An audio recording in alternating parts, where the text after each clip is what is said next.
Hey everybody, I wanted to show you how to wire up this simple transformer. This is a Super Joule Ringer 2.0 and Laser Saber was the one that came up with this, but it just uses a few simple components, and I wanted to maybe go a little more in depth on how to wire this thing up than he did in his video because I was fairly new to electronics and I had a couple of things that I didn't understand. So maybe this will help some of you that are having problems wiring this up to make it work. But the basis is to be able to light up an LED bulb with a 9-volt battery. The parts you're going to need to build this are the following. This is a bobbin, B-O-B-B-I-N, and basically it's used for wrapping wire around the core here. And you can pull the wires off to the side to secure them so they don't slip off.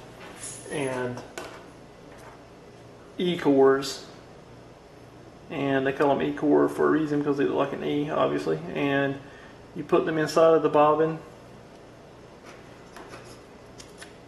like this whenever you wound the transformer, and the electromagnetic energy causes this to multiply the voltage. So that's how all this works. So the next thing you need is 2 strands of wire. This is 20 gauge wire from Lowe's or Home Depot, and it's solid wire. It's not stranded, and it wraps really easy on these transformers. So just need a couple packs of these. They're fairly cheap, maybe $3 or $4 a piece. And the bobbin and the E-core was about $5. So. And I'll post the links to all this so you can see where to buy it. Laser Saber has it on his website too, on laserhacker.com, so you can check that out. Alright, so first things first is that you want to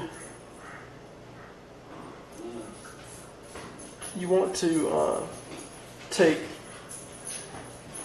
the 2 strands of wire and wrap them together one layer on this section of the plastic here, and I'll show you what I mean. So you want to take the wire like this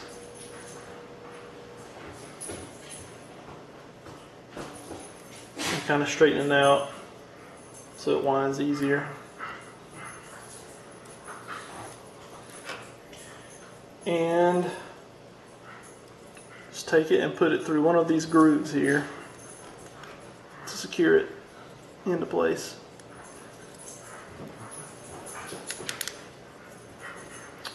And then you want to start winding, and you want to press it up to the inside as much as you can there. Alright, and just start keeping it really tight and wind it around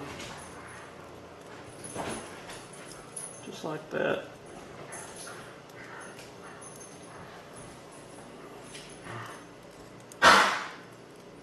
Sorry, my dogs are in the background going crazy.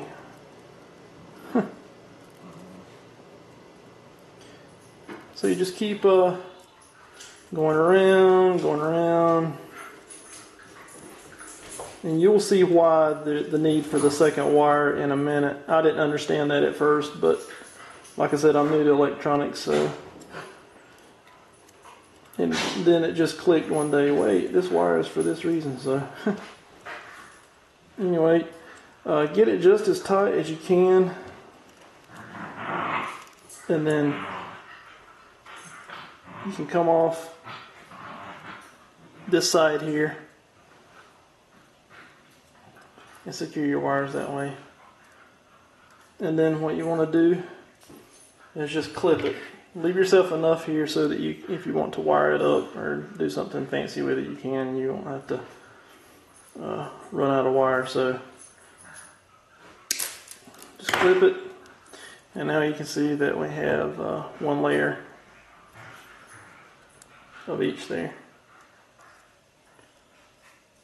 Okay. Next, what you want to do is take one or the other, green or the yellow wire, your choice, and start,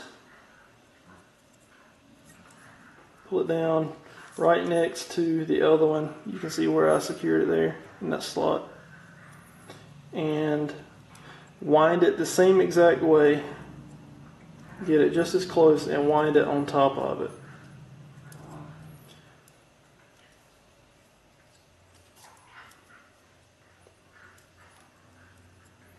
And you want these to be as tight and neat as you can get them.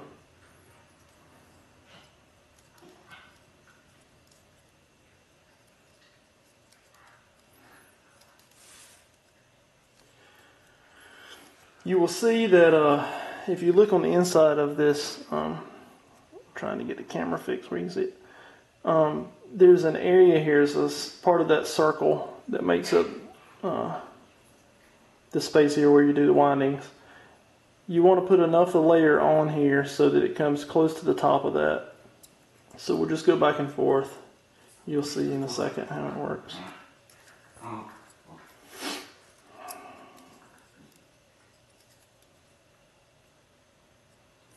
Sometimes the wire doesn't like to cooperate. It'll try to get off track and get in another groove, but try to keep them as close as possible.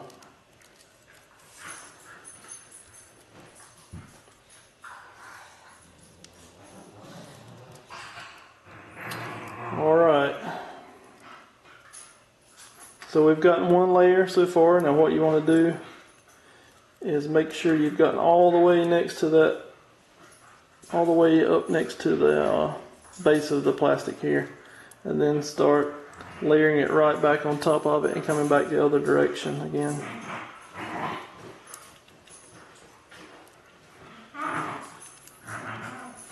It's not going to be a perfect scenario. I mean, when you're layering wire on top of wire, sometimes it's hard to keep it from bunching up or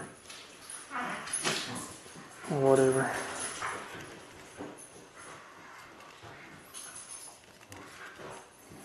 Now, if I can do this, then anybody can do it, because I've learned this from just tinkering around with it, and this is by far the easiest transformer I've wound, and it's probably not the most efficient one. The Super Joule Ringer 3, I think, is a little quieter and it's more efficient.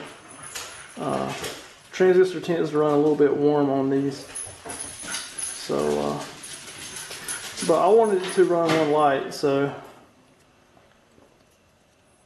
that's the goal I had, and this one works perfect for that.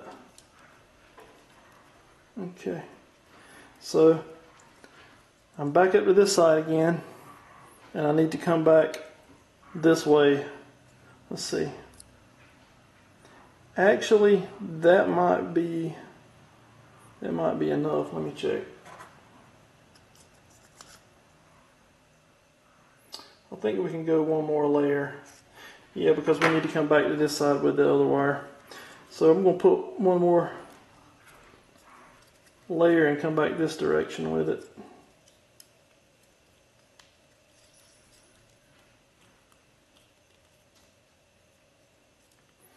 But this little thing works really nice when you get it all set up and you understand how the schematic works.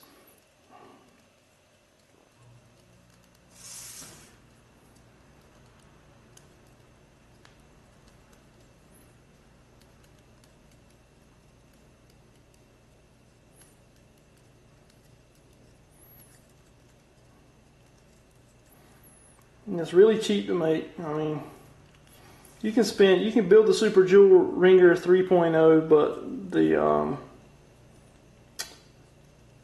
ferrite rod is fairly expensive. It's around $20, $23 just for one. So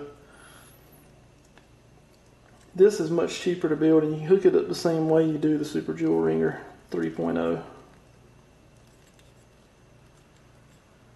And you will see why they call it a ringer circuit. If you hook up more than a few bulbs to it, it will start getting very loud. Alright.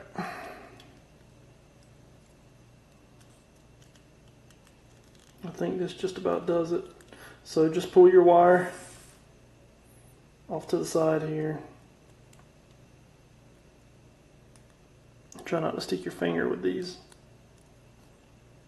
little contacts that are coming off, because they will hurt. Alright, so now I'm going to clip this wire.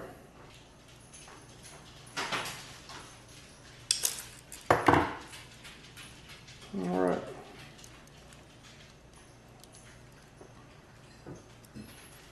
Alright, so now we have on each side the 2 wires coming off of one side from the original layer that I put down, and then the 2 wires on this side from the original layer that I put down, and then you have one from the outer layer that I put down coming off each side.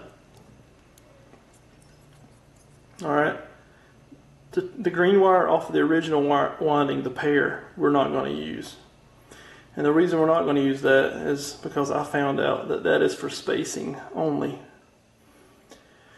So you don't need those at all. You just kind of pull them off to the side. The yellow wires and the other 2 green wires are the ones we're going to be concerned with on this. Okay. So all you need to do is take you some wire strippers, strip the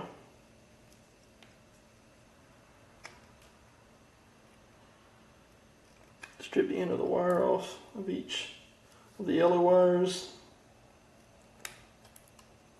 and then off of the outer layer green wires.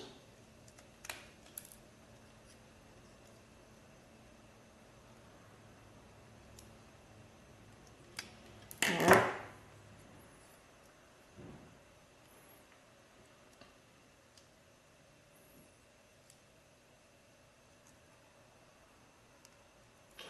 Alright, what I'm going to do right here is I'm going to take, now that I have this wound and the wire stripped, you want to take these 2 green wires and you want to twist them together like I'm about to show you here. Just like that. You can fold the 2 that you're not using to the inside if you'd like, just to get those out of the way. So now you're left with 2 yellows and the 2 greens that are twisted together. Alright, so now it's time to get this thing, actually we need to put the E cord in there. Forgive me, I'm not an expert. I just managed to get it to work, so I thought I would share it with some others that maybe want to build the circuit. Alright, so they just slide in there just like that. Be careful, these things will break. So I'm going to sit it down and get it out of the way here. So what I have now is a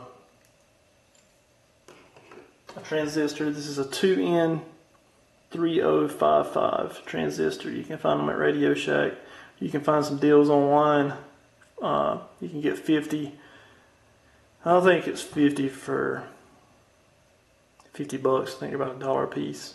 But if you want to test out these circuits, let me be a little help to you and try these out with smaller batteries and not like car batteries or golf cart batteries, because they will blow those things to smithereens, and you'll go through a lot of them and waste a lot of money if you're not careful, if you have the circuit hooked up wrong. So 9-volt battery is pretty forgiving. Alright, at least from my experience. So I'm going to just take it like you know what a schematic is and you know how to hook it up reading a schematic. But all you need to do is get you some test leads and just to make this simple, because I have the schematic memorized. A positive from your battery.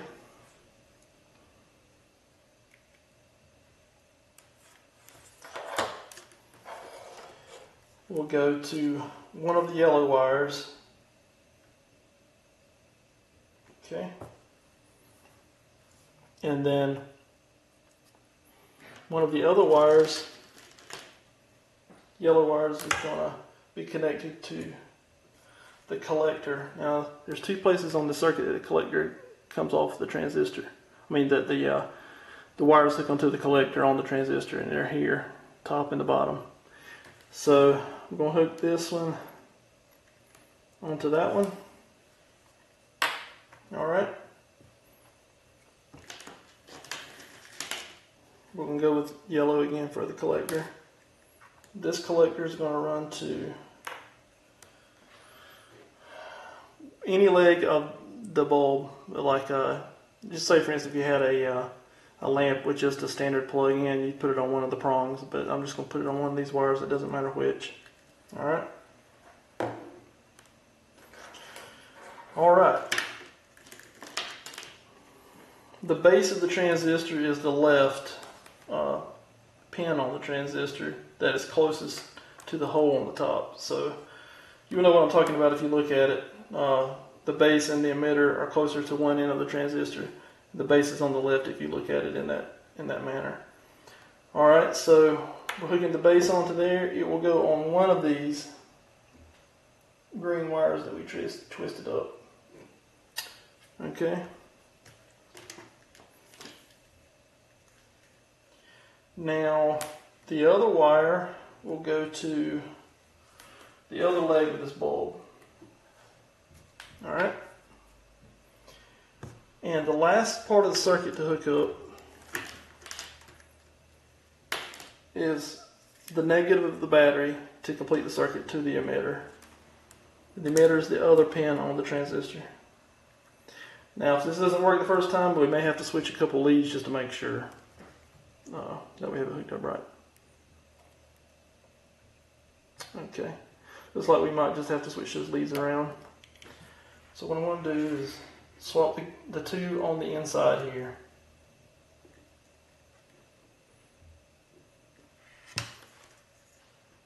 Alright.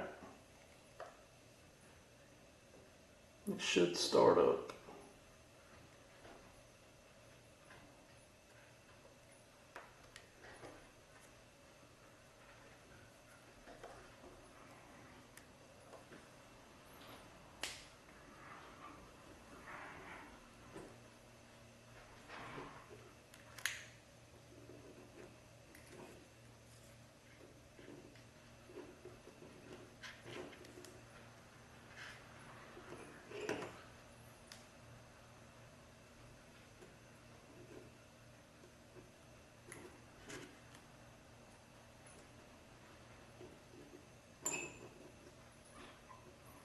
One thing to note is this,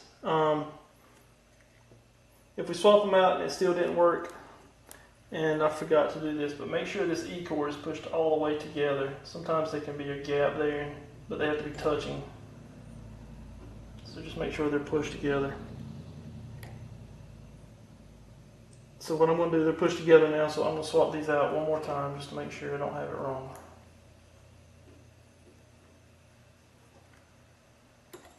There we go.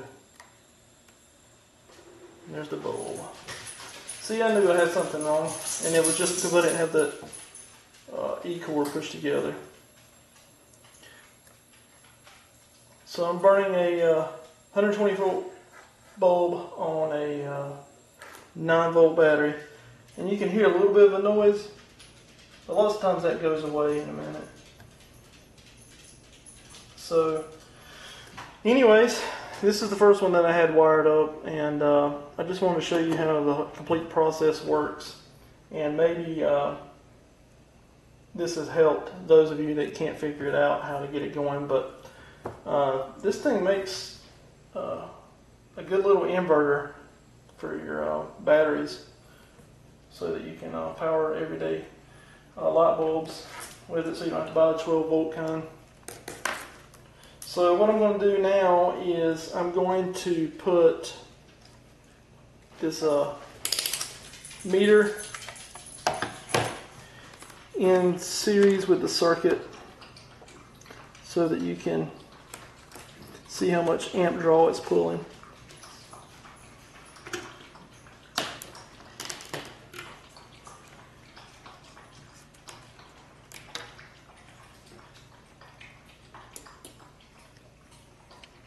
Alright, so right now it's pulling about 290 milliamps, so that's not terribly bad. I mean, the brightness here is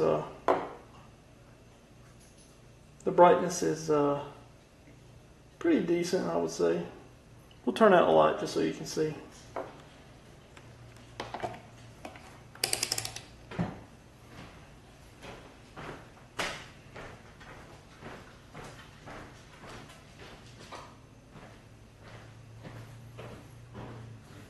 So you can tell, you can see my hand here. It's pretty, I'd say it's probably not quite a third of the brightness that it should be. But if you bought a lithium 9-volt battery that has a, I would say anywhere between 2,000 or higher milliamp hour rating on it, it'll probably light this bulb up to about 5 watts usage. Right now it's only getting about 9 times 300 milliamps is it's probably less than 3 watts right now. So, and this is a 7.5 watt bulb, so it's not even anywhere close to full brightness. But this is a 40 watt equivalent, and when it's at its full brightness, it's definitely capable of lighting a room, you know, where you can read and do small tasks like that. So anyway, I'll turn the light back on.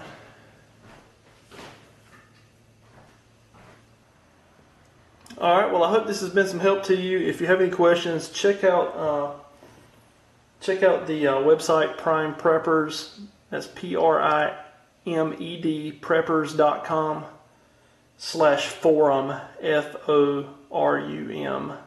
And there's a little place on there where you can register and post a question if you want to